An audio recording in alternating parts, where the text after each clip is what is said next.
नमस्कार दोस्तों, मैं कुमार उमेश। उत्तर प्रदेश की इटावा की एक गांव से वीडियो निकल कर आ रही है जिसमें बताया जा रहा है कि यादव जाति के कथावाचक को ब्राह्मण जाति के लोगों द्वारा उनको पीटा गया। यहाँ तक उनको बाल काटा गया, सर मुड़वा गया और ब्राह्मण की औरत को पेशाब से उनके ऊपर छिड़काव किया गया और बोला गया कि अब यह पवित्र हुए। मैं उन तमाम सनातन धर्म को जो बात करते हैं बचाने के लिए, मैं उनसे पूछना चाहता हूँ, यही सनातन की पहचान है? इसी से हमारा सनातन धर्म बचेगा? और क्या यही हिंदू एकता की पहचान है?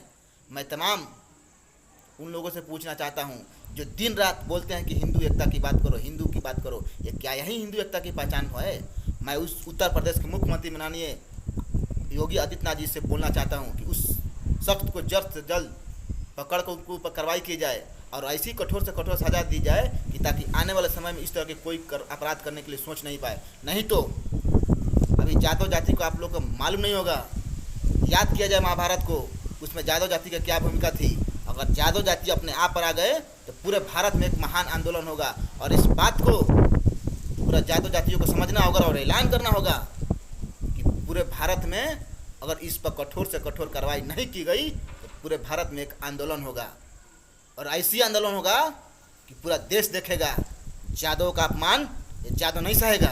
ये किस तरह की संस्कृति है, किस तरह की सनातन है? ये कौन सा धर्म में लिखा गया है कि क्या आपको जाति देख के आपको भागवत गीता पढ़ने का अनुमति दिया गया है? हमारी सनातन सिखाता है कि पहचान कर्म से होता है, आपकी जात से नहीं होती है।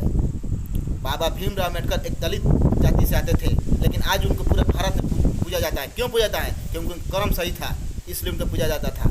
इसलिए मैं तमाम यादव भाइयों से अनुरोध करता हूं कि आप लोग इसके खिलाफ आवाज़ उठाइए और आप लोग का बोलना होगा। नहीं तो ये जो लोग हैं हम लोग का नीचा दिखाएंगे और हम लोग को पिछड़ा समझेंगे। और इस पर माननीय मुख्यमंत्री योगी आदित्यनाथ जी जल्द से जल्द इस पर कार्रवाई ले और एक्शन ले। नहीं तो यादव जाति अपने आप पर आ गई तो पूरे भारत में एक महान आंदोलन होगा और ये इतिहास में लिखा जाएगा कि यादव जातियों को जिस तरह से अपमान किया गया है उसका बदला किस तरह से यादव जाति लिया था। क्या यही हमारी सनातन धर्म की पहचान है? क्या यही हमारी हिंदू एकता की पहचान है? आज लोग टीवी पर बैठ के और डिबेट करते हैं कि हिंदू एकता की बात करो। अरे किस हिंदू एकता की बात करो जी साहब?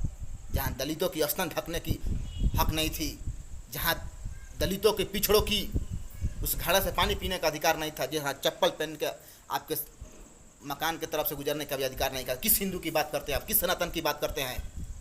इससे हमारे हिंदू एकता की पहचान नहीं होती है। हमारी सनातन धर्म हमको सिखाता है कि हमारी कर्म की महानता है, न कि हमारी जात को।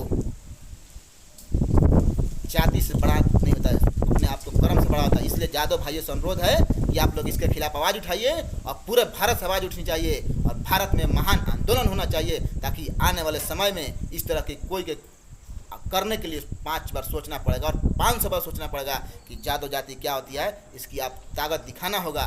क्या यादव जाति इसी का है? यादव जाति अगर कथावाचक है, भागवत गीता का पाठ पढ़ेगा तो आप उसको मारिएगा, बोलिएगा कि तुम अपवित्र हो, तुम बैकवर्ड हो, तुम पिछड़ा हो।